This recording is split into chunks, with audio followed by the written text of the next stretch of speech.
Hello à tous et bienvenue pour cette nouvelle vidéo. Aujourd'hui je vous retrouve pour une vidéo un petit peu plus yoga et surtout vous expliquer 16 astuces pour commencer le yoga à la maison. C'est parti!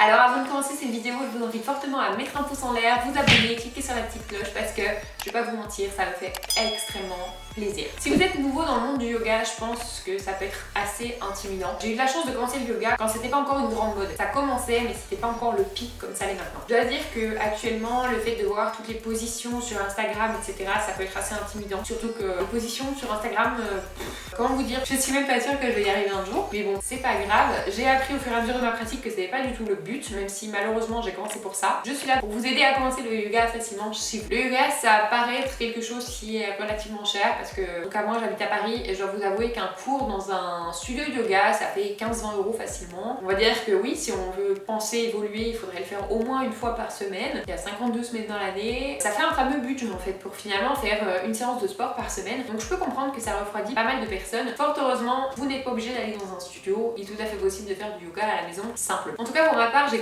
faut savoir que j'ai commencé le yoga à la maison. Après, je conseille quand même, mine de rien, de faire au moins un cours en studio. Pour la simple et bonne raison que pendant ce cours, vous allez de toute façon faire les postures basiques, style chien tête en bas. Et c'est des postures qui, pour ma part, en tout cas, je les faisais mal. Et le fait de les faire en studio au moins une fois, vous allez voir les basiques dans les postures et ça va permettre de bien pouvoir vous positionner à la maison avant d'aller plus loin. Donc je pense que c'est essentiel de faire au moins un cours en studio. Et après, vous pouvez très bien faire vos studios à la maison. Pas besoin d'aller tenter 15-20 € par séance dans les clubs. Ouais. Première raison, c'est que ça pullule de vidéos sur YouTube. À commencer par mes petites vidéos yoga. Je vous ai fait une petite sélection, vous pouvez aller voir dans le petit i ici en haut, je vous ai présenté quelques postures. D'ailleurs, je pense que je vais peut-être vous présenter des flows. Dites-moi si ça vous intéresse en commentaire, si c'est quelque chose qui vous intéresse ou que je vous présente d'autres postures. N'hésitez pas à me le dire, que je sache ce qui vous intéresse. Et puis vous avez plein d'autres chaînes comme Yoga with Adrienne et tout ça. Je vous mettrai une liste en barre d'infos, n'hésitez pas à aller les checker, je trouve qu'elles sont plutôt pas mal. Il y en a certaines en français, il y en a certaines en anglais. Donc vous trouverez votre compte. Le tout c'est de trouver quelqu'un qui vous fasse partager ce dont vous avez envie. Voilà, vous ayez une good vibes avec cette personne. Le grand avantage des vidéos sur internet, c'est qu'en fait vous pouvez mettre pause. Tout simplement, vous pouvez regarder la vidéo pour voir l'ensemble et après vous pouvez très bien remettre la vidéo pour faire le flow ou quoi que ce soit. Bon, en tout cas les miennes je l'explique en détail donc je pense que vous avez largement le temps de la faire en même temps. Mais pour celles qui vous font des flows de yoga, un flow de yoga c'est en fait un enchaînement de postures. Vous pouvez très bien mettre pause ou regarder en amont. Donc je trouve ça vraiment pas mal pour pouvoir appréhender, analyser au mieux. C'est pas mal, franchement c'est vraiment bien et puis surtout c'est gratuit. Et en plus de ça, vous pouvez le faire quand vous voulez. Vous voulez faire le matin, vous pouvez faire le soir, vous pouvez le faire à midi, vous pouvez. Vous n'avez pas besoin d'attendre une heure particulière, de dire ok il faut que je sois à telle heure au studio. Franchement pour ça c'est jackpot. Ensuite vous avez aussi des cours qui sont donnés gratuitement. Vous pouvez aller voir sur le site Meetup que je vous mets également en barre d'infos. Il y a certains cours de yoga qui sont donnés gratuitement ou en tout cas beaucoup moins cher. N'hésitez pas à aller jeter un coup d'œil, je pense que ça peut vous aider plutôt pas mal. Et puis alors après c'est surtout pendant l'été et vous avez pas par exemple des centres commerciaux qui font des événements sportifs etc. Voir les chaînes comme Decathlon ou Go Sport ou ce genre de choses ou Intersport. Je sais pas si tout est en Belgique et en France mais bon bref. N'hésitez pas à suivre, souvent c'est plus pendant l'été ou aux événements particuliers, peut-être aux fêtes de Noël ou à la rentrée. Mais ça peut être pas mal de suivre un peu les événements autour de vous, un peu plus sportifs pour voir les événements gratuits en fait tout simplement. Ensuite pour faire du yoga à la maison, ce qu'il faut c'est pouvoir personnaliser sa pratique. Alors ça peut être mettre une musique entraînante, vous n'êtes pas obligé de mettre des musiques style... Voilà, vous pouvez mettre ça si vous avez envie.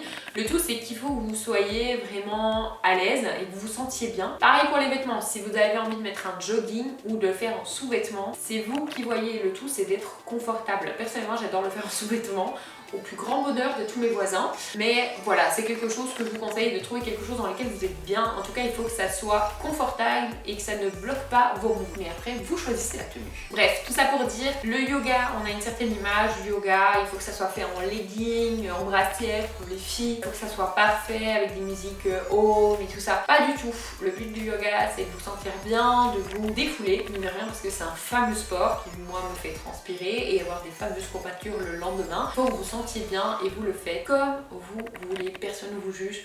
Le tout, c'est que vous trouviez votre pratique comme vous la voulez. Ensuite, vous avez également une énorme communauté sur internet. Il y a beaucoup de groupes Facebook, que ça soit dans la plupart des villes, en tout cas en France, en Belgique. N'hésitez pas à les rejoindre pour faire des événements ensemble. Vous pouvez aussi faire de l'acro-yoga avec d'autres personnes. Vous avez bien sûr Instagram qui regorge de photos plus épatantes les unes que les autres. Donc voilà, le tout c'est de trouver une communauté avec laquelle vous vous sentez bien. Faut pas qu'elle vous dévalorise, attention, mais il faut que vous vous sentiez bien et qu'elle vous inspire à aller plus loin dans votre pratique. Ensuite, il y a quand même un côté bon sur Instagram, ce sont les challenges. Alors c'est souvent à l'approche de Noël, après vous pouvez réutiliser le calendrier de l'avant yoga pour le mettre à d'autres mois, ne vous inquiétez pas, ça ne se contente pas de Noël, mais vous pouvez faire des challenges. En fait ça consiste simplement à travailler une posture par jour. Je trouve ça plutôt pas mal en fait pour découvrir d'autres postures, savoir comment les faire, et comme ça vous savez ce que vous devez faire sur la journée. Je vous conseille toujours de commencer par quelques salutations du soleil pour vous chauffer. Si vous ne savez pas ce que c'est une salutation du soleil, je vous mets un lien en barre d'infos pour aller voir ce que c'est. Et puis voilà, après vous allez pouvoir travailler votre posture. C'est une bonne idée aussi pour aller un peu au-delà de votre zone de confort. On a toujours des postures qu'on n'aime pas faire, qu'on n'a pas envie de faire, et ben du coup c'est l'occasion de les faire et de se forcer à les faire. Je trouve ça plutôt pas mal. Et dernière chose que je vous conseille de faire si vous commencez le yoga à la maison, c'est d'enregistrer votre